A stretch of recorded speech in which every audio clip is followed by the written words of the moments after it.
My channel. आज का topic है कंजर्वेशन ऑफ एंगुलर मोमेंटम। इस सीरीज़ में हम कंजर्वेशन थ्योरम्स को पढ़ रहे थे। इससे पहले हमने कंजर्वेशन ऑफ लीनियर मोमेंटम को पढ़ा, स्टेटमेंट को देखा, साथ ही उसके प्रूफ को किया। जनरली आज का लेक्चर नंबर 3 है और आज हम पढ़ने वाले हैं कंजर्वेशन ऑफ एंगुलर मोमेंटम। सबसे पहले हम स्टार्ट करते हैं स्टेटमेंट से। तो देखिए स्टेटमेंट यहाँ पे बहुत ही सिंपल 2 लाइन का लिखा हुआ है। The angular momentum of a body remains constant if external torque acting on the body is 0। यदि किसी बॉडी पर कोई टॉर्क एक्ट कर रहा है और वो अगर 0 है तो उस बॉडी का एंगुलर मोमेंटम कांस्टेंट होगा। अब स्टार्ट करते हैं प्रूफ से। तो यहाँ पे देखिए इस नोट से मैं यहाँ पे इस प्रूफ को बताऊंगी। तो सबसे पहले जब हम प्रूफ की स्टार्टिंग करते हैं तो हमें एंगुलर मोमेंटम को, सबसे पहला काम जो इस प्रूफ का है कि एंगुलर मोमेंटम को डिफाइन करना होगा। तो आपको पता होना चाहिए कि एंगुलर मोमेंटम क्या होता है। तो देखिए आप लोगों ने एंगुलर मोमेंटम को बताने से पहले मैं यहाँ पे थोड़ा लीनियर मोमेंटम के बारे में बताना चाहूँगी। आप लोगों ने पढ़ा भी होगा कि हमारा लीनियर मोमेंटम क्या होता है। सबसे पहले हम लीनियर मोमेंटम को p से रिप्रेजेंट करते हैं और ये इक्वल होता है मास और वेलोसिटी के प्रोडक्ट के। तो सबसे पहले देखिए किसी एक्सिस, इसको हम एक्सिस ऑफ रोटेशन भी कह सकते हैं क्योंकि एंगुलर मोमेंटम की यहाँ पे बात हो रही है। तो यहाँ पे एक एंगल फाइंड होगा और तो हमारा ये जो एक्सिस होगा वो कैसा होगा, एक्सिस ऑफ रोटेशन होगा। तो कोई हमारा एक्सिस ऑफ रोटेशन है या कोई पॉइंट है जिसको बाद में हम ओरिजिन पुट कर सकते हैं, तो उसके अबाउट लीनियर मोमेंटम का मोमेंट अगर हम फाइंड करें तो वो हमारा एंगुलर मोमेंटम कहलाएगा। ये होता है हमारा एंगुलर मोमेंटम। और यहाँ पे हम एंगुलर मोमेंटम को जनरली जे से रिप्रेजेंट करेंगे।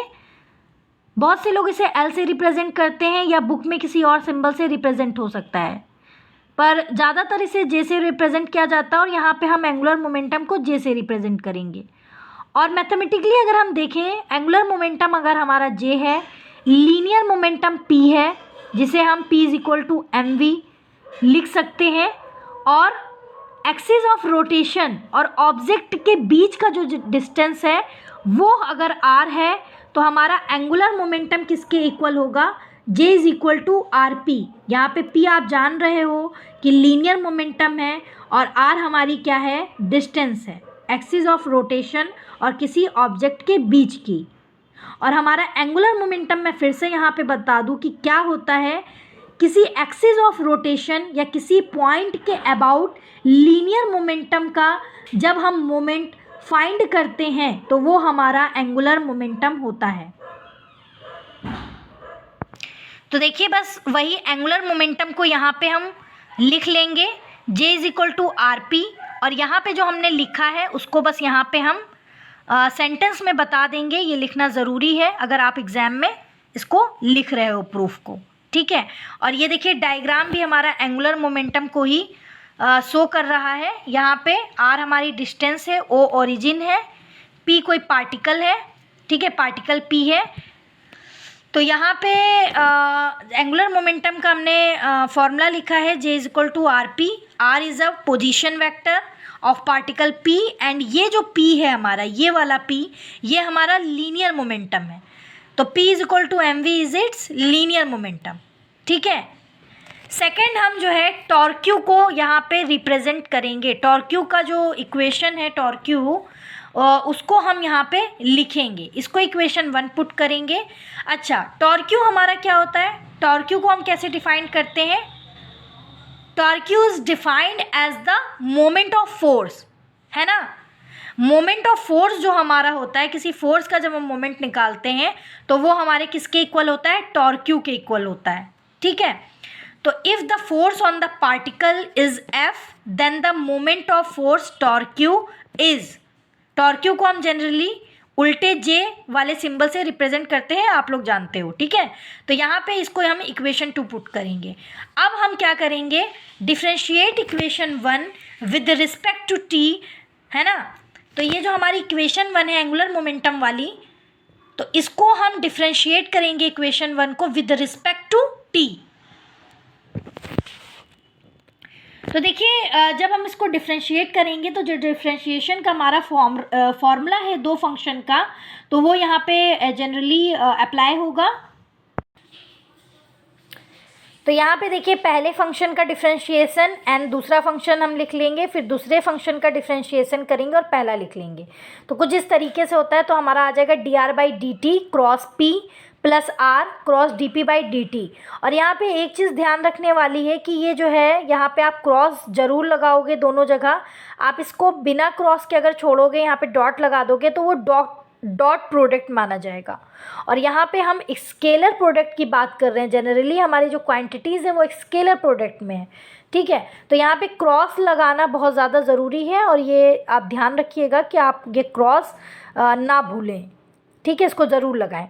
तो यहाँ पे dr/dt किसके इक्वल होगा, v के इक्वल होगा। तो यहाँ पे हम v लिख सकते हैं।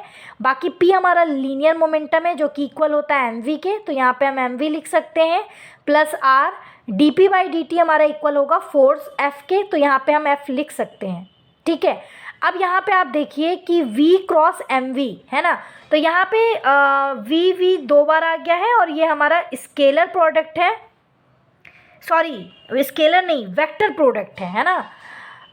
तो डॉट प्रोडक्ट को हम स्केलर प्रोडक्ट कहेंगे, यानी क्रॉस लगा है तो हमारा ये वेक्टर प्रोडक्ट हो जाएगा। तो यहाँ पे हमारा क्या है, यहाँ पे हमारा ये ज़ीरो आ जाएगा, तो हम लिखेंगे आर एफ, उसको हम एज इट इज़ उतार लेंगे। अच्छा, आर और एफ किसके इक्वल होता है, आर क्रॉस एफ किसके इक्वल होता है, टॉर्क्यू के इक्वल होता है। ये इक्वेशन नंबर 2 में लिखा हुआ भी है ना, torque is equal to r f. तो यही हम आर एफ की जगह टॉर्क्यू लिख देंगे। तो यहाँ पे हम डाल भी सकते हैं फ्रॉम इक्वेशन 2, ठीक है। तो ये हमारा कहाँ से आया, इक्वेशन 2 से भी आया। तो यहाँ पे आर एफ की जगह हमने टाउ लिख दिया, टॉर्क्यू यहाँ पे हमने लिख दिया।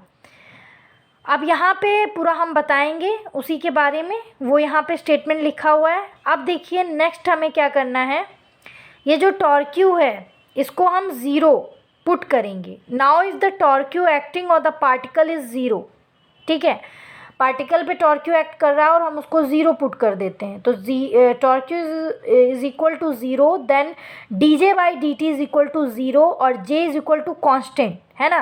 तो rate of change of angular momentum is equal to zero and angular momentum is equal to constant लिख सकते हैं।